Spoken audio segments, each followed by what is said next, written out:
On the way kami ngayon sa farm ni Pastor Judy Oyua.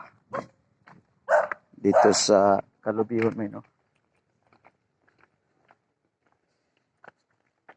So, morning. Dedication ngayon mga kaibigan sa farm. Sa lingkod ng Lord. So,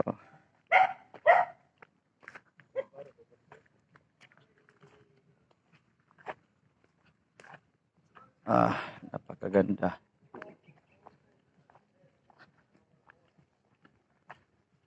Wala pa ni nagsugod yun ang kuan? Mo pay pag ikaw tong anak ni pastor nga di kas gawas? Dili, Oh. pastor, kabanguran. Ay, kamunguran ka? Ako tong gisundan. Okay.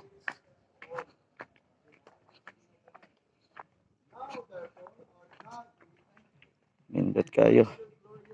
Glorious works na yung gibuhat sa mga kamot ninyo sa kinsa ko nga imong gibuhat na. Matanan nga iyang gibuhat mo. You created me lower than the angels and crowned me with glory. Mao na siya ang atong destiny. Time will come. Abot ang panahon nga purong-purongan tas Ginoo sa iyang himaya. O grabe kayo na glorious nga adlaw.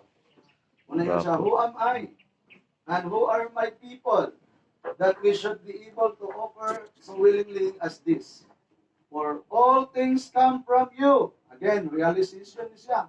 Reality, all things from you, O God. And of your own we have given you. For we are aliens and pilgrims before you. As we are all fathers, our days on earth as it is shadow and without hope. So nasayod yun si David, no? Giangkon yun niya nga wala gyud iyang ikapasigarbo sa iyang kaugalingon. Ila gyud niya nga ang Dios may tinugdan sa kanan. So Amen. kanan natong nga posisyonan karon, natong nakabot, atong nakuha ani nga tuig, kung makuha pa nato sa sunod tuig. Dapat kung dili kita malimot aning ang tanan gikan sa Dios, grasya ug panalangin ra gyud sa Ginoo.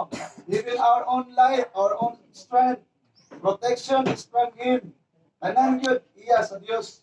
So ang tanan, siya yun ang mudawat sa pagpasalamat o kadungganan.